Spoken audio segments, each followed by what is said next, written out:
به پارت سوم باز کردن شانسی های پاپ مارت خوش اومدین.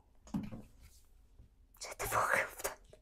از سری سکول پاندا هستن، یه ذره مثلا مخوفتر و بونمکتره. آنلاین شاپ هایی هستن که میارن. من توی صف خیلی طولانی وایستادم. چقدر خوب کنده میشه اینش. این واقعا یکی از نشونه‌های اصل بودنشه. من یک بار اینو اگه درست باز کردم دسته‌بندی شد. ایما گوش کنین. من ناخونامو خیلی وقت ترمیم نکردم، تازه تو این پارت یادم افتاد بگم بهتون. چجوری وای میسته؟ اوه پایه داره. همشون بغلشون یک اکسسوری داشت.